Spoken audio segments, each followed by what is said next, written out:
At the launch of College Football 25, one of the prevailing narratives out there is that a lot of these quarterbacks struggle and miss throws randomly. But the question is it truly random, or is there a rationale for why quarterbacks just seem to randomly miss throws in this game? Believe it or not, thresholds exist in College Football 25, just like all other EA football titles over the years. And if you take a little bit of a deep dive into the ratings on quarterbacks, you'll find out exactly where those thresholds exist. In fact, when a quarterback meets all thresholds, they're going to give them an ability which kind of signifies the most important things to look at for your quarterback to optimize or really take away the random fluke that people like to say is a thing in this game. Let's take a look here. We're at the quarterback menu for every quarterback in the game on the regs file. And what I'm going to do is I'm going to go over to the accuracy, and I'm just going to take deep accuracy all the way up to the top, because in general, you're going to find pretty much all these quarterbacks that can throw super accurate to the deep tier tend to be accurate in the medium and the short tiers as well. And one of the things you're immediately going to notice is that all these best quarterbacks seem to have this ability, and if you zoom into the right, it's known as dot. Now, the dot ability at the menu says that there is a slight accuracy boost when throwing to open receivers with your feet set and a clean pocket. That is for the lowest tier of that ability. Once you upgrade to silver, it gets moderate accuracy boost while throwing to open receivers with your feet set and a clean pocket. Gold gives you a significant accuracy boost to throwing open receivers with your feet set in a clean pocket. And platinum means that as long as your feet are set and you have a clean pocket, it's going to be a dead-eye level throw to your receiver. So basically what this means is once you have this ability, as long as you aren't under pressure or moving too much in the pocket while throwing and you have a solid platform, the ball's going exactly where you want it to. So let's go back to the roster file and take a look to see where this breakpoint is when players suddenly start getting the dot ability. And as you kind of cycle through, you're going to see here 86, 87, 91. And for whatever reason, this quarterback does not get the dot ability. But I think he's going to be a great test for us once we actually enter the mode. You'll see why momentarily. You have this player, Milroe. He also has pretty good deep accuracy, but his mid accuracy lacks at 79. You have Cook. He is a gold dot. 90, 91, 88 for all three of his accuracies. Salter, for whatever reason, does not have the dot ability. I do think, for what it's worth, some of these quarterbacks that don't have the dot ability, like for instance, Garrett Green and Caden Salter, maybe the archetype of improviser tends to prohibit them from having that ability, whereas a Shedeur Sanders, being a field general, is allowed to have that ability. But we can still take some valuable information about this. Now, again, you're seeing that all these quarterbacks, for the most part, tend to have dot until we hit a point where we start to hit roughly 84 deep accuracy. So as I scroll down, you're going to see here that once we hit this tier, you're going to start to see the dots disappear. And if I just scroll down and down and down, you're really not going to see too many. Now, this quarterback right here, Connor Weigman, does get dot when he has a 90, 93, and an 84. That is more of a rarity, because you're going to see right here that most of these other quarterbacks tend to live in the basically the 80s for all their pass ratings, and really it's the 84 and below for all these ratings. But again, once we go up here and we have 85, this is where you start to see all these quarterbacks that are 85 and above in all three, short, medium, and deep, tend to acquire this ability, with the exception of a couple. You see right here, this quarterback right here, that is Pitt's quarterback. He has 84, 87, 85. So he doesn't, for whatever reason, qualify. Winfrey, 80, 74, 85. He doesn't qualify.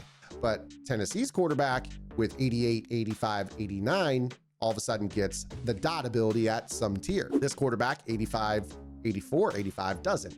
This quarterback with 89, 87, 85 does. Now, again, like I said, there are some edge cases where EA, for whatever reason, has said, let's give this guy dot anyways. But you can very easily see that 85 is the threshold. And for those that are maybe a little bit skeptical, this has been found to be true in Madden in previous years as well. Once you hit 85, this is going to significantly increase your opportunity to throw an accurate ball. Now, this is even without the dot ability. Think about Ultimate Team, for instance. So we're going to use North Carolina because they've got two quarterbacks. One is Max Johnson, who does get a low tier dot ability. If you take a look at his accuracies, he's 89, 86, 86. Now, their backup quarterback is Connor Harrell. He does not hit that field general archetype, so I don't think he would probably get dot anyways. But if you take a look, his short and his medium are 88 and 85. His deep falls off drastically at 75. Now, if you're wondering what these accuracies mean, a short throw is anything 0 to 10 yards, a medium throw is 11 to 19 yards, and a deep throw is technically 20 plus. Now, there has been a little bit of a debate over whether or not deep accuracy actually corresponds to 20 plus, because there's a lot of throws that are more than 20 yards. I mean, you also factor in a lot of players back up from the line of scrimmage, things like that. That can be something that can make your throws longer. So pocket presence obviously matters to shorten your throws, but we're going to show exactly what I'm talking about. Now, with this starting quarterback, the thing that you're going to notice with pretty much all these is unless a shed occurs, we are going to get one of 3 colors on our passing menu. Now, the thing that's going to be important to remember here is that with this, we are using placement and accuracy. So with this, we have a passing meter. I believe I just said menu, but with our meter, there's going to be different colors based off of how we release it. When you use placement and accuracy, this is the old Madden freeform setting. This is going to give you a window that you can release your pass in to guarantee your accuracy. This allows you, if you're using a less accurate quarterback, to make up for the fact that their deep ball rating might stink. It gives you that opportunity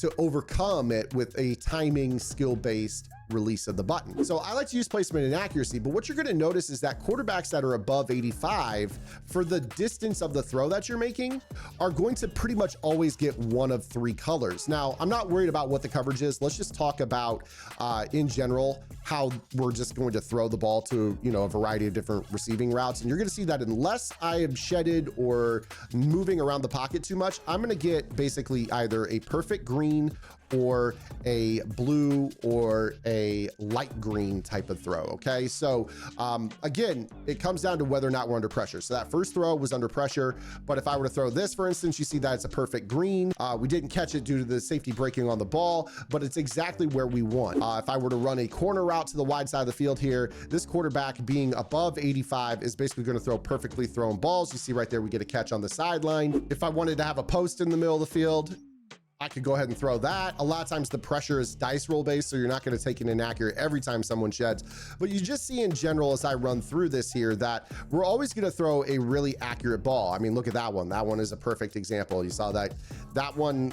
Basically, there's a huge window for us to get an accurate throw. In fact, I'm just going to hold down the meter here, and you're going to see that even when I hold it the entire time, right there, I oversteered it, but it was exactly where I placed it. It was perfectly accurate. So again, here you see, like, I throw that. Again, I steered that too far. This is where a lot of times the narrative comes out like, oh, perfect accuracy. Well, yeah, I freeformed it to that spot. It went perfectly where I intended the ball to go via my input. It was just too far out of the reach. So depending on whether you guys go small, medium, or large with your freeform setting, this can impact things. But again, the point here is that you're going to get these perfectly placed balls exactly where you are, regardless of freeform or just a classic pass lead, which leads towards better quality catch animations up the field. You see that I haven't rolled a single red inaccurate because my quarterback meets threshold at all 3 levels of the field.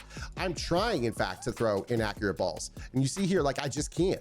You know, it's always going to the perfect spot where it's led. Whether or not it's caught is a different story. Sometimes you could pass lead wrong, but again, we're never missing our spot. If I wanted to intentionally throw this ball like up and in here, like, yes, in that situation, I could totally screw it up because I'm just playing like a moron. But again, within reason, if you're throwing the ball relative to the receiver, it goes pretty much where you want it to. I mean, you see right here, free form up and out, easy throw. So this is with 85 at all 3 tiers. Now, what we're going to do is we're going to sub in this backup quarterback. Again, this quarterback meets short and medium tiers, which means that really any of these throws underneath, so long as I'm not under duress, ought to be accurate. So you see right there, there's a green. Again, it's in traffic, but it's green. If I wanted to throw, you know, a quick arrow route to the sideline here, look at that, it's green. Now, where he struggles is actually on the deep ball. So we're gonna go back to yesterday's video where I talk about rocket catching. And I like to throw these free forms down. Well, if my quarterback has a low deep accuracy, it leads towards more inaccurates. You see right there, we took a yellow on this throw because he did not meet the deep ball accuracy. So at this point, it's super important that you hit your window for this, or else you open yourself up to an opportunity to throw an inaccurate football. So you're seeing here on these deeper throws now, all of a sudden we're starting to see the quarterbacks miss. However, if I hit my window, all of a sudden the rocket catch is ripped off just the same way. Now, this is a really, really good example. If I were to go back and kind of show you guys what I'm talking about, you will see that there is a meter that exists. So in this first example, I'm going to freeze it. You see, basically, there's a tiny green window. Because this throw is considered deep, I have to release the meter, the button, in that green sliver to guarantee an accurate outcome. If I'm too early, I can still throw a good ball, but it's not going to be green.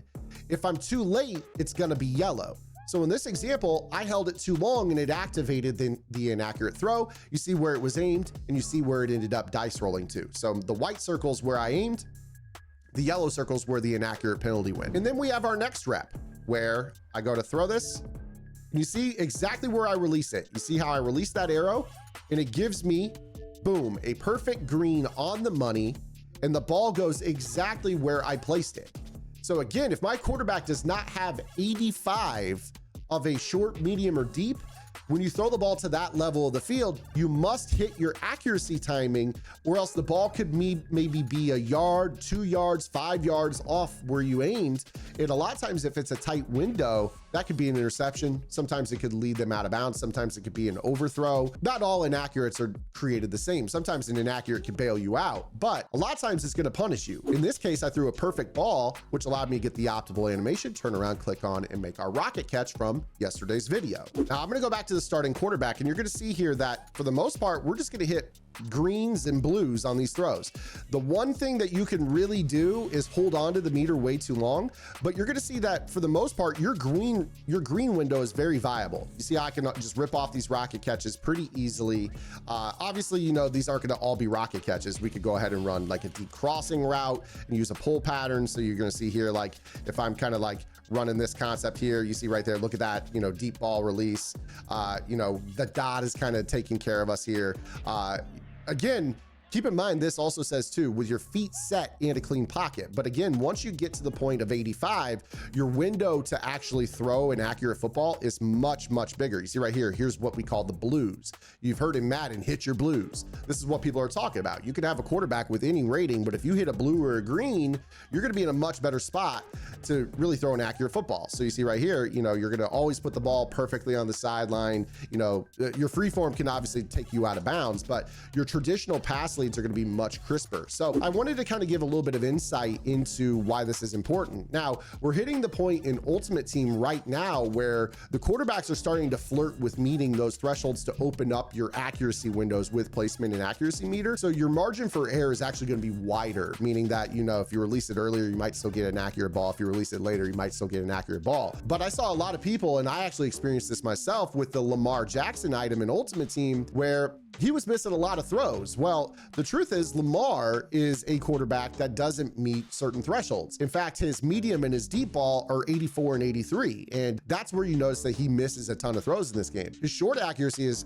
85. So what did they make him? They made him an insane scrambler that can, you know, oftentimes miss at the second and third levels. Well, the Vince Young card that just came out, albeit very expensive, he's going to come in and he meets 87 short, he has 86 medium, and he has 85 deep. You're going to notice that he's a far better passer than Lamar, even though he's a little bit clunkier, bigger body.